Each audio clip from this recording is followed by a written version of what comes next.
It's Phil the MMA Dude back with the Split Decision Podcast, episode number 130, here with my always brilliant co-host, the Fight Geek. Fight Geek, how you doing today, bro? Doing excellent, man. Happy to be back after a couple weeks off. Good fights to talk about. How you doing? Doing very well. Absolutely, folks. We've got a lot on deck today, so here is what we're planning. First, we've got my opening question for Fight Geek. Then we're going to do a very quick recap and review of UFC Fight Night Vera versus Font. That's Rob Font versus Chito Vera. After that, we're going to touch on Taylor versus Serrano, the arguably the best women's boxing match in history. Quickly touch on Shakur Stevenson versus Oscar Valdez. And after that, we're going to move on to a very quick preview of Bellator 280, Bader versus Congo 2, and Romero versus Polizzi. PFL, Harrison versus Mokakina. And then, obviously in great detail, we will touch on our preview and picks for UFC 274, Oliveira versus Gaethje. And after that, we're on to my favorite section, listener questions and more. Oh, is that all? That's all. Oh my god. Wait, isn't that that's the most busy recap we've ever had. At least on paper. For sure. The most robust intro I've ever heard by you. Okay, all right. Well, I don't know if that's a good thing. Anyways, Fight Geek, here's my opening question for you. It's simple. I wrote on Twitter 2 weeks ago that the UFC Fight Night cards in particular have been getting more and more diluted, particularly in the last 12 months. I pointed out to countless examples, and just really quickly, the last two fight nights have both had one ranked fight that headlines the card, followed by unranked fights for the rest of the card. And I'm asking you simply, Fight Geek, is this going to damage the UFC brand in the long term, or are they being smart financially and they know people will watch no matter what? Yeah, I mean, I think that there's a lot of different ways you could go with that answer. You know, obviously the UFC, and Dana made comments kind of, touching on this week, is building a brand. So, they are working on a budget. Obviously, we all know the finances of the UFC and how lopsided they are. But yeah, I think I'm trying to think to the future. I'm not sure that it hurts the brand because most people still consider or generally think the UFC has all the best fighters. So I'm not sure that it hurts the brand, but it is hard to get excited about. I guess I'll say that. Okay, well, let me play devil's advocate real quick. So Fight Geek, you're a married man, you've got a baby, so you've got all reason to stay in. Nothing wrong with that, of course, and watch the UFC cards. If someone is a little bit younger or just less mature or whatever you want to call it, they're not married or they don't have a kid, and what do you say to them if they say it's getting harder and harder to justify sort of sacrificing that Saturday night, weekend in, weekend out, when the cards are no longer nearly as stacked?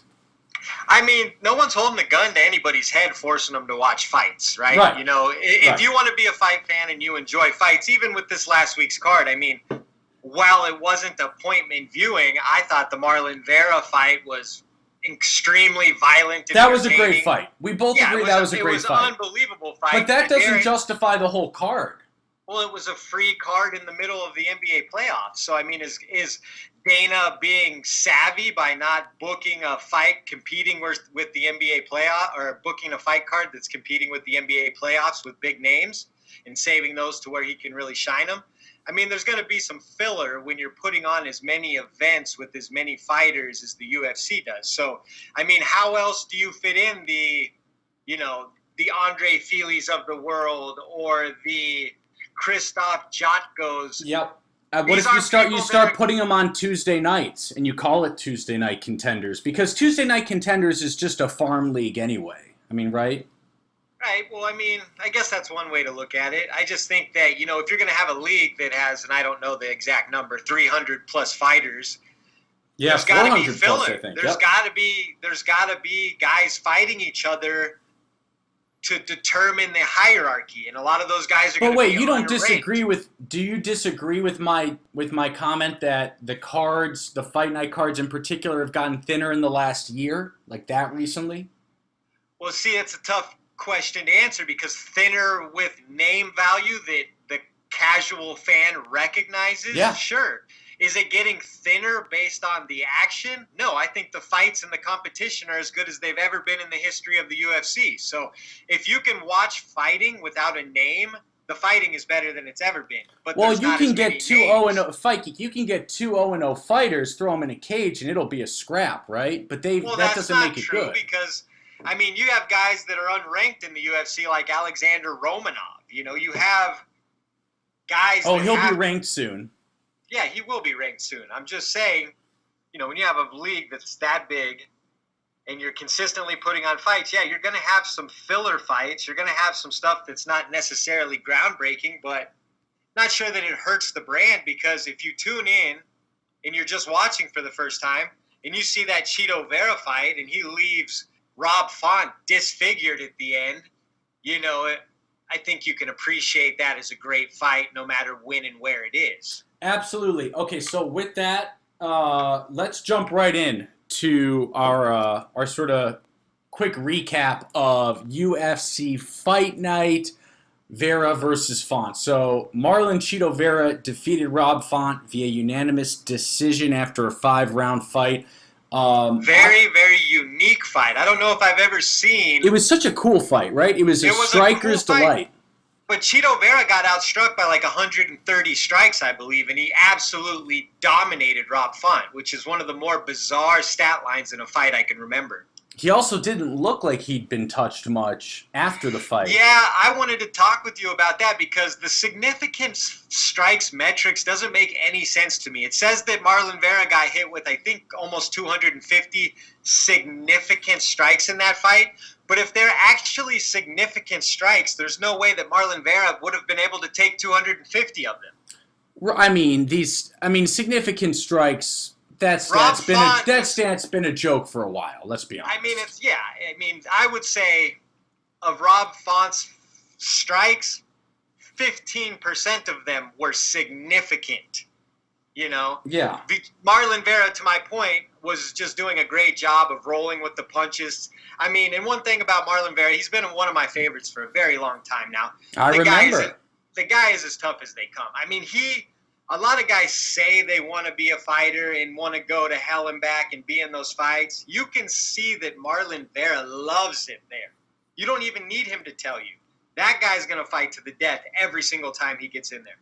And I think he just outlasted Rob Font. You know, Rob Font was in control early. I mean, he was getting off, looked really sharp and big and strong, and Marlo was just taking shots, yep. and keep coming forward. I mean, unbelievable fight from Marlon Vera. Totally agree. I was going to say this is one of the this happens, but not very often. It was pretty rare that you've got two high-level strikers. You've got Rob Font, who is landing a ton of shots in that first round and really never gave up throughout the fight, and he just got thoroughly outworked by Cheeto Vera because Vera's just that guy. It was almost a Nate Diaz-like performance. Absolutely, but obviously I think one thing I did notice about Marlon here is he's developing physically. I remember back to when he knocked out Brad Pickett. Brad Pickett? Yeah, he knocked out Brad Pickett.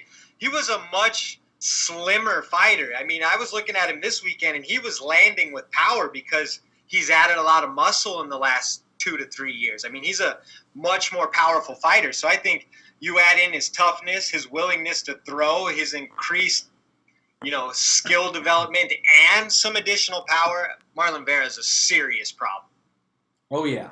Absolutely, absolutely. So what did you think of, I believe Vera called out Jose Aldo in his post-fight presser. Who would you like to see him fight next? Just a quick reminder of who's in front of him. He's now ranked number 5. He's in front of him is number 4, Corey Sandhagen, 3, Jose Aldo, 2, Dillashaw, and 1, Petr Yan. I mean, dang, those are all just murderous matchups. Yeah, they are. I guess I'm good with that. It's a rematch that he feels like he lost a pretty close decision, I believe. So I'm not a big fan of rematches that aren't like title fights, especially when there's not much controversy. So I don't love it, but I guess it does make sense. Okay. What else? What would be like a second choice fight for you? I'm curious now. Well, wasn't he also mentioning Dominic Cruz? Or I no? believe so. Yes. Yeah. So I mean, Dominic Cruz versus Chito Vera is extremely interesting for me. Ooh, I'd love that fight. Yeah, I mean Chito. Who would you have? Who would you have in that, hypothetically? Oh, I would favor Chito big time. You would? Okay. Yes. I think Dom would obviously need to fight an extremely heady fight, stick to a game plan, win rounds. But I think at 29 years old and just ascending to his prime, Chito would be too much at this point. Yeah, I mean, I think that's, frankly hard to disagree with, if I'm being honest. I mean, you look at what he did to Frankie Edgar, Davey Grant. I mean, he put a whooping on those dudes. Oh, absolutely. Absolutely. So it's incredible to see how much Marlon Chito Vera has improved, but he's come a long way and he deserves it. So let's really quickly, Fight Geek, move on. Do we have anything to say about Andrei Arlovski's split decision win over Jake Collier? I mean, Teflon Don keeps winning fights, staying on the roster. More power to him. But I think Jake Collier's, let's be honest, it's not much of a win in the heavyweight division. Of course. It's a dub for Arlovski, and I mean, that guy has been around forever, so more power to him. I can never hate on Andrei Arlovski getting dubs. Real quickly, Romanov's now number 13. He went from no ranking number 13. Number 14 is Augusto Sakai. Number 15 is Blagoy Ivanov. I say Sakai or Ivanov for Arlovski next. What do you think? Ivanov is booked in this week's card, I think. Oh, you're right. You're absolutely right. Augusto Sakai. How about Alexander Romanov versus Andrei Arlovski? Let's not do that to Andre. Come on. Yeah, that's true. He's coming off Jake Collier. We give him Romanov. Let's not murder our friend. I mean, Romanov, I guess Sakai. Romanov beat Chase Sherman in 2 minutes and 11 seconds via Americana sub. I mean, he's 16-0. It was not competitive. No, not at all. So, all right. Okay. All right. Are we ready to move on? How about Romanov versus Ilir Latifi at heavyweight? I'm cool with that. It's a little better. Rest in peace, Ilir Latifi, but that's just, I'm okay with it. Well, at least Ilir Latifi's like a stump of a heavyweight. He'd be hard to get down, hopefully. Okay, that's true. All right, so let's quickly move on. Are we ready to move cards to Taylor versus Serrano? Well, can we call out the classic Darren Elkins performance? Took Tristan Connolly into deep waters, won that fight. I thought it was interesting. Another guy who just keeps winning. Yep, Darren the Damage Elkins, indeed. He did. Best hats in the game. And Grant Dawson improved to 18-1. Beating Jared Gordon, who's a tough out. So I think Grant Dawson continues to be one to watch. Yep, agreed. Okay, Taylor versus Serrano? Let's do it. All right, so Katie Taylor of Ireland took on Amanda Serrano of the U.S. I have one question. Do you remember 6 weeks ago when I picked Taylor by split decision? I don't, but Paul O'Kelly, who I'm sure is listening to this, almost certainly does remember that. Why? Did he bring it up? Yeah, he's mentioned the fight. Paul, what up? Shout out to you. Yeah, he's brought the fight up a bunch of times. So if you say you did that, all right. I feel like I did, but could be revisionist history. Who knows? All right, well. But yeah, I mean, what wasn't to love about this one? I mean, it was good, but I thought Serrano won, dude. I really did. She won a 10-8. No, I had Katie Taylor 6'4". I did not. She won a 10-8 in that 5th round. I mean, I didn't give her 10-8 that round. Well, she almost knocked Taylor out. Almost. Taylor didn't even get knocked down. Okay. True. So, I mean, she was stumbling and she was definitely in big trouble, but she showed the heart of a champion, stayed on her feet. And even in some of those instances where she was clearly dazed and wobbly, she engaged in a couple of those situations. So it's not like she was a sitting duck. And for that reason, I did not give that round a 10-8, even though it was a dominant round for Serrano, because Katie Taylor was not, I mean, it's hard to say she wasn't close to being finished because I think the eye test shows how damaged she was there, but she was able to recover and win the majority of the rounds following that altercation. Okay, so regardless, true or false, Fight Geek, this was by far the greatest women's boxing match of all time. True or false? Well, to be fair, I am not exactly a women's boxing historian, so I haven't seen spoiler alert. Spoiler alert. There ain't too many volumes. All I'm going to say is this is by far the most entertaining, dramatic, and high-level women's boxing match I've ever seen. The critical acclaim it's received kind of leads you to believe that it was the greatest women's fight of all time in boxing. Yep. Absolutely, absolutely, and we're looking forward to hopefully Taylor versus Serrano 2, and I've heard that it's either going to take place in Dublin, Ireland, or back at Madison Square Garden again. I'm looking forward to the rematch regardless. Yeah, I think Ireland would be unbelievable. I do think... Yeah, but then Serrano will have no chance of winning unless she knocks Katie Taylor out. See, I don't believe that at all. I actually think that because of Katie Taylor's age, I think Serrano will probably beat her the next time and then potentially beat her in a trilogy. Okay. I mean, we'll see. We'll see. I mean, I hope we get to see it play out. You know, I love Katie Taylor. I actually really like Serrano as well. I mean, a power-punching female You're a traitor. fighter. What are you talking about? I'm a Serrano fan. You're the Katie Taylor person. I like them both. You can't like them. That's like saying... I like the Lakers and I like the Celtics. Like, you can't like both of them. No, it's not a rivalry like that. Okay, all right. So moving on, Shakur Stevenson defeated Oscar Valdez. I was very impressed with Shakur Stevenson. I think he is very much for real. You know, what are your thoughts on that? Yeah, I mean, he's a technician. He's as talented as they come right now, super young. Outclassed that dude. So not much to say about that performance. I think, you know, like with all the young guys who are coming up in boxing, it's just a continuation of competitors climbing the ladder, showing us more. But, I mean, the dude's A-plus skill-wise. I mean, great performance. I totally agree. Shakur Stevenson climbs to 18-0. He is quite the amazing fighter. He's only 24 years old, defeating Oscar Valdez via unanimous decision. It's worth bringing up, Fight Geek, and you'll remember this from last time. In Shakur Stevenson's last bout, he faced Jamal Herring, and the plus-minus on how long the fight would go was 10.5 rounds. And I picked the over. I picked Stevenson winning on the over 10.5 rounds. And do you know at what exact moment the fight was stopped? It was stopped at 1 minute and 30 seconds of round 10, Fight Geek. Unbelievable. I lost. You didn't lose your money. I lost the bet by what? 2/10 of a second less? Unbelievable. Why couldn't they round up for you? You know what's funny? I thought I won it first because the clock, when the clock actually turned off on the screen, it was 1:31. But of course, they just said that was the cameraman's error. That wasn't the official ruling? Right, exactly. They had to go look at your slip first? I'll never forgive Shakur Stevens. Like, if he becomes the next Floyd Mayweather, I'll never forget that moment. You realize that, right? You won't let me forget that moment. Okay, so all right.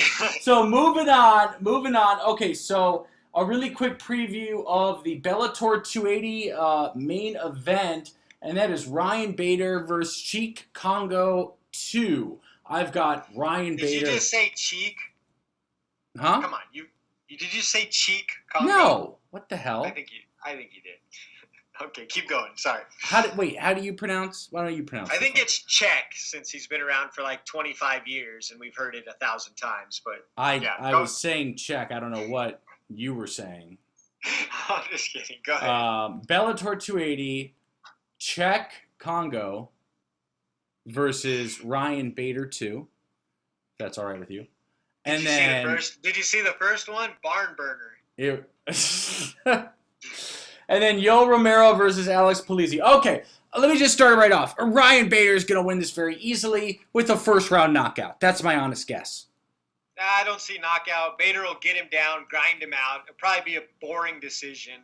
You think it's going to go to a decision? Maybe third round TKO ground and pound. Right. Okay. Bader. All right. Fair enough. And then Yoel Romero versus Alex Polizzi, who is 10-1, is the 205 main event. Who you got there? He is 10-1, but he has a loss to Julius Inglickis. So, with that being said, I think Yoel Romero should be a very, sizable favorite here. And but there are lots of questions. Yoel Romero is 45 years old at this point, and he's lost. That is so insane. That is so insane. Well, we haven't seen him fight, and actually it hasn't been super long. But yeah, he lost to Phil Davis, Israel Adesanya, Costa, Whitaker. So he's been fighting the best of the best. This will be a big step down compared to who he's been fighting. So I expect him to get the job done. But at 45 years old, finally making his Bellator debut, or not, he fought Phil Davis in Bellator, but I think there's question marks, I guess, is what I'm getting absolutely. at. Absolutely. No, I hear you. Okay, so let's really quickly move on to the PFL 2022 number 3 regular season card, which is Harrison versus Monakina. So Kayla Harrison, 12-0, taking on the Russian Marina Mohakina at 6-2. I've got Kayla Harrison winning this by second round submission. What about you? Kayla Harrison, first round submission. Okay, real quick, we've got Showtime Pettis, Anthony Pettis taking on Miles Price on the main card. How do you see that going? I pray Anthony Pettis can get by Miles Price, or else it's really time. I agree with you. I think it's very disturbing how poorly Showtime Pettis has done in the PFL up to this point. Let's hope he can correct it. I agree. Yeah, I mean, you got Rory McDonald going against... I was just going to say Rory McDonald versus Brett Cooper. Who you got there? With 15 career losses, I pray that Rory can get past this. Yeah, there's a few ex-UFC fighters who are really on the chopping block of judgment this weekend. Yeah, I mean, these are just some real crossroads fights as far as, they're still going to be in the PFL regular season whether they win or lose. But if Rory McDonald and Anthony Pettis can't get by Brett Cooper and Miles Price this week, then it's going to be a changing of the guard moment for sure. Real quick, co-main event, Ray Cooper III, 24-7-1 versus Carlos Leal, 16-3, welterweight bout. How do you see that going? Yeah, former LFA champion, so I think, Ray Cooper III. He could be a sleeper here, but I'm a big Ray Cooper III fan. Obviously, he packs a huge punch, and he's super game, so I'll take him via knockout here. Didn't Ray Cooper III win one of the seasons? Am I insane? He's won 2 of them at least. He's won 2 of them. Excuse me. Me. You're absolutely right. Yep. And he's essentially Mr. PFL. Right. And it should be good because Carlos, like you said, a former LFA champion. Should be a good fight. Yeah, it should be fun. Good competition there. Jenna Fabian versus Julia Budd has some name value. I would expect Budd to get that done. Yep, absolutely. And I think from there we're probably good to go, right? Gleison Tebow, he beat Rory last season, right? Yep, versus Al Salawi, 17-3. So I would expect I think Gleison's going to get that, right? Yeah. Yeah, for sure. Okay, all right. So moving on, UFC 274, Oliveira versus Gaethje. Let's start off with the first fight of the main card, and that is Donald Cowboy Cerrone taking on Joe Lozon. Fight Geek, who you got, baby? Did you see how emotional Daddy Cowboy is this week? He's emotional, very emotional. What do you make of that before we break down the fight?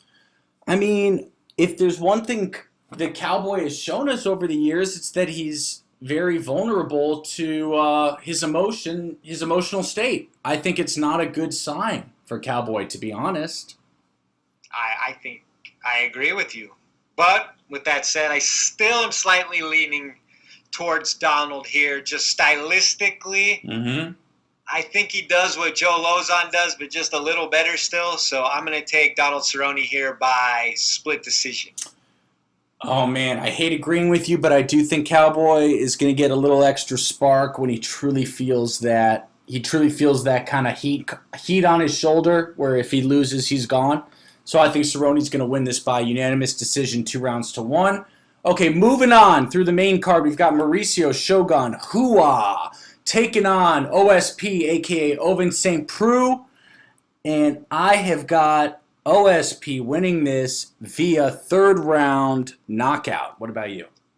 Yeah, I mean, I went back and forth on this fight. You want to It's talk so about hard. I mean, guys, do not vote. Yeah, Do not bet. I mean, Do not bet on this fight. Oh my God. looking for an advantage here with their ages, their records, their history. Ovin's coming down from heavyweight. I mean, it's just impossible to really get a beat on this fight, in my opinion. But gonna roll with Mauricio Shogun Hua because I think he's just a little more skilled, a little more savvy, and because I want to root for him on Saturday night, so It always makes it easier.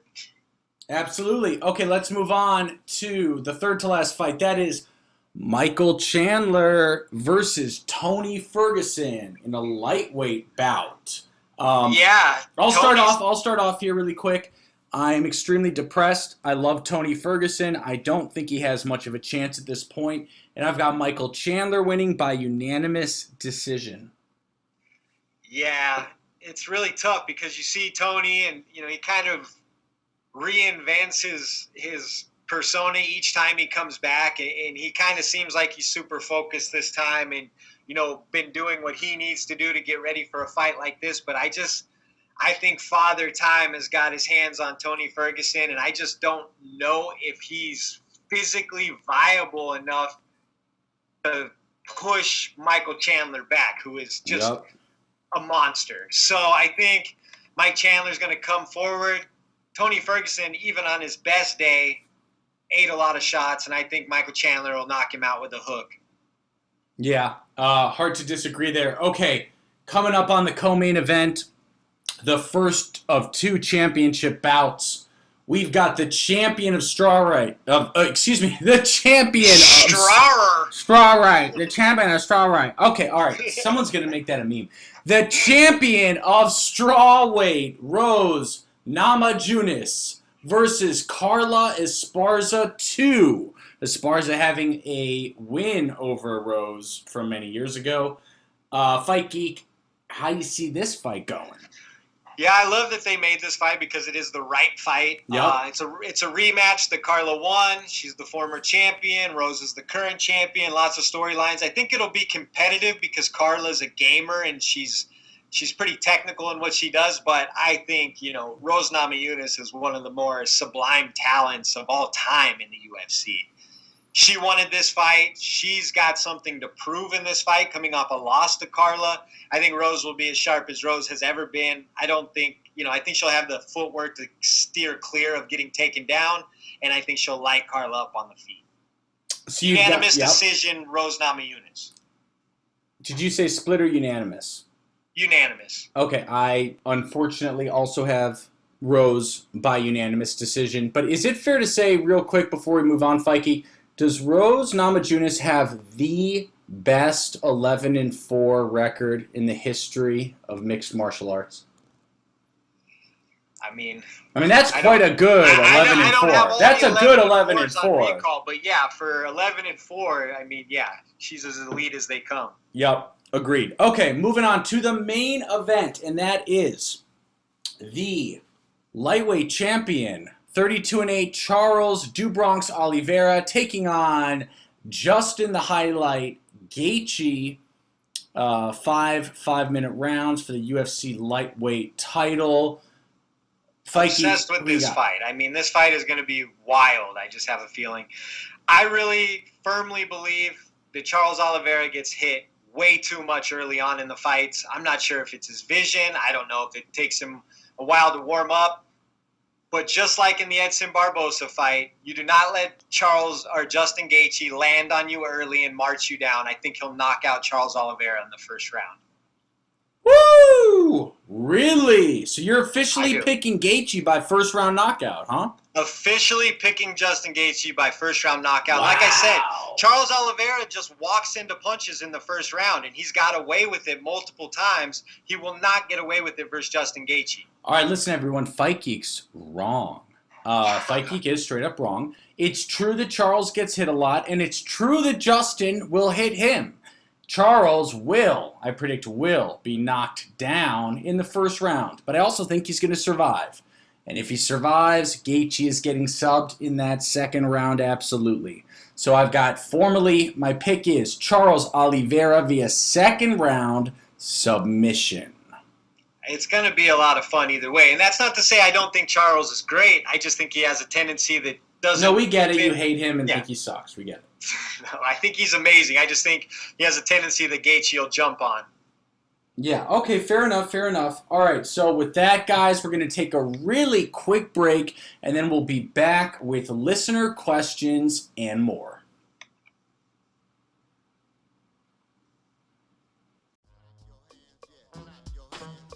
Hey guys, it's Phil the MMA Dude letting you know that this episode of the Split Decision Podcast is brought to you by TotalAggressionClothing.com. Visit www.TotalAggressionClothing.com and use the promo code 46210 to receive a special Split Podcast discount on all Total Aggression hats, shirts, hoodies, and more. Again, that's www.TotalAggressionClothing.com with promo code 46210.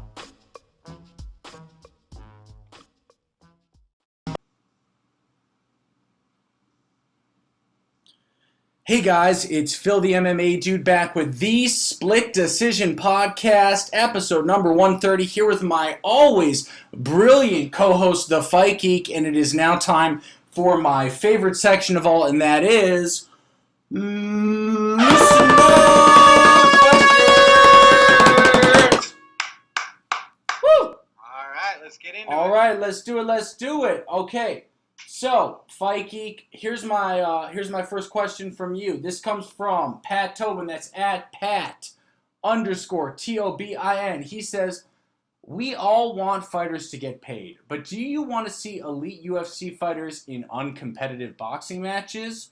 What is your interest level in Usman versus Canelo or Francis versus Fury? Which boxing match involving an MMA fighter versus a boxer would excite you the most as a fan? #AskSplitPod. That's a great question. What do you say? Yeah, I mean, well, we do want fighters to get paid. My level of interest in Usman versus Canelo, who I think is the number one pound for pound boxer in the world, is zero. Literally zero. I don't think come that on, would be, don't be over dramatic. I think that Kamaru Usman has no business fighting the pound-for-pound number one boxer in the world with zero career boxing matches. So, yeah, that sounds stupid to me. Francis versus Tyson Fury, I mean, I don't want to see that either. I'd rather see Tyson Fury versus Anthony Joshua or Alexander Usyk. I don't need to see him versus Francis, so I would say maybe a 4 for that fight. Okay. So, yeah, and what boxing matches involving MMA fighters would excite me the most? I mean, right now, the excitement for those So not Ngannou fights, versus Fury, huh? Huh? Not Francis Ngannou versus Tyson Fury. That would not excite you the most. No, because Francis is, has no footwork. He's essentially a more crude boxing version of Deontay Wilder, who Tyson Fury figured out. You realize you're just insulting MMA by saying that, right? Well, I mean, I'm also giving credit to Tyson Fury, who's one of the most unique heavyweights to ever walk the earth. Okay. Yeah. Okay. Yeah. Francis won't touch him for 12 rounds. That is literally what everyone said about Mayweather versus McGregor. So it's worth noting that. It is worth noting that. No, this is even more than that because Fury is in his physical prime. McGregor won't even touch him. fought a 40-year-old Floyd Mayweather. This is a Tyson Fury in his prime that just looked as physically fit and as powerful as he ever has in his career. Right, but he's not going to have boxing gloves to block every single punch with these gigantic gloves.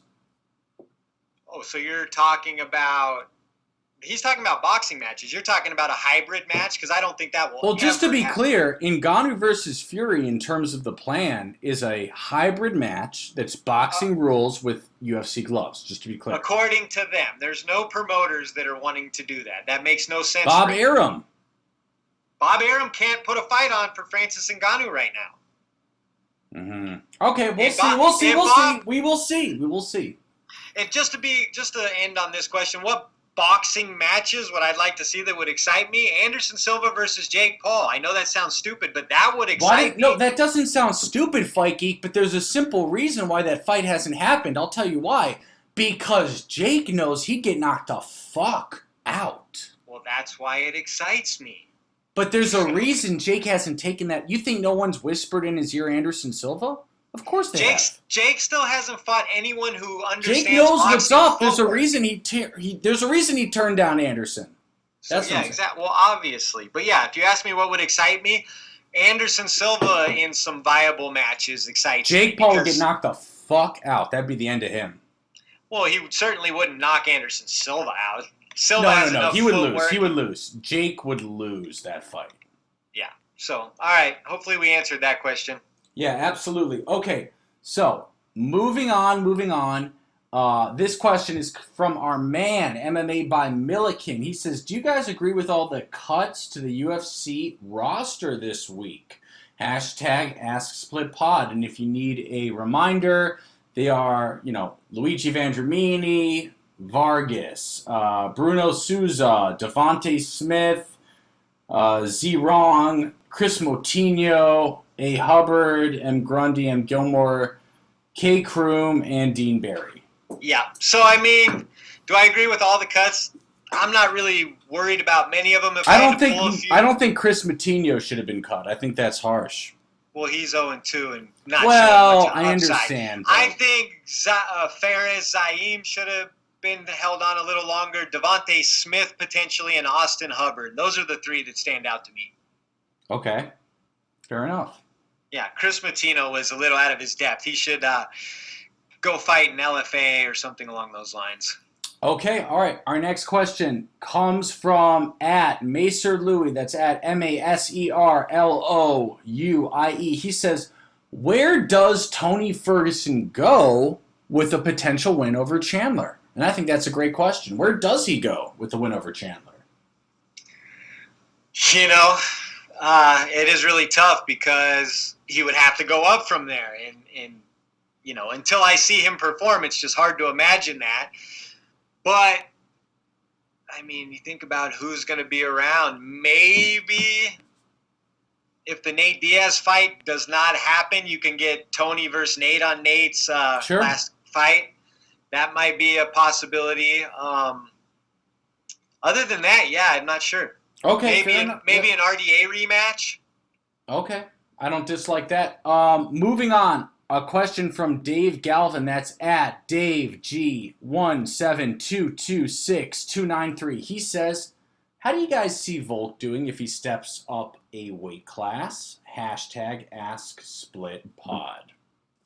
Yeah, we talked about this a few weeks ago, I think. I believe he'd probably get up to about the top 5, I said, and then he would have, some problems because he would just be too small for some of those matchups. But I think technically Volk is as good as they come, but once you get up to the top 5, you at least have to have some of that stature to compete with those guys. Absolutely. Okay, so next question comes from Justin Taylor. That's @Tustin Lee Jailer. He says, do you believe that Do Bronx has a chance at becoming one of the greatest lightweight champs if he beats Justin this weekend? And my short answer is a chance at becoming one of the greatest? Yeah, absolutely.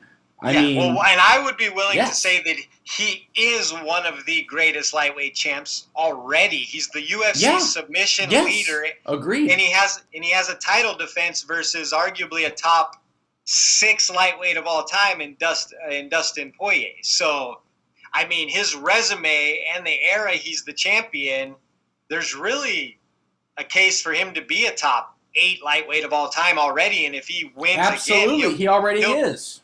Yeah, he'll be in the top 5. Yep, I totally agree. He's a Hall of Famer based on the sub record, in my opinion. I totally agree. Wins over Michael Chandler and Dustin Poirier, in addition to that, are just unbelievable feathers in his cap. Yep. Okay, so I don't think I've asked Eduardo's question already. That's at Land Crew. So I'm going to go ahead.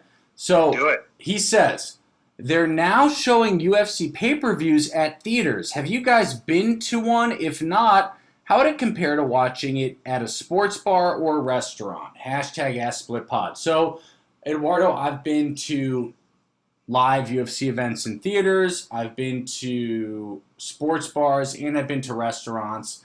I can say that seeing it live is very special, but, a sports bar / restaurant is also a great experience. And in regards to seeing it in a theater, that just sounds unnecessary to me, to be honest. It sounds it seems very a little unnecessary. Too buttoned up also. Right? Yeah. I like to have a little more movement, a little more noise, interacting with people. Agree. I'd say find a dive bar that puts the fights on and go there. Yep. Don't go to some corporate, whatever, what's the wing place they're always promoting? Buffalo Wild Wings. Don't go there and sit with 300 people and wait an hour for a table. Just go to some local spot that's putting them on and hang out with them. Have we already asked Dave Galvin's question? That's at Dave G172269293. He says, how do you guys see Volk doing if he steps up a weight class? Yeah, you just asked me this. What am I, in a time warp? Yeah, of course. Sorry. My bad. Of course. I was just testing you, Fight Geek, and I think we agree that Volk would lose a lot of his advantages. Absolutely. I mean, like I said, we did talk about this. You're right. I remember. He would lose a lot of advantages. Absolutely. So, little light on the listener questions tonight. Does that do it? Yeah, and that's, by the way, that is Fight Geek's fault. He started the listener questions a little late into the evening. I wasn't a fan of that. So we can thank Fight Geek for the light listener questions tonight. So thank you, Fight Geek.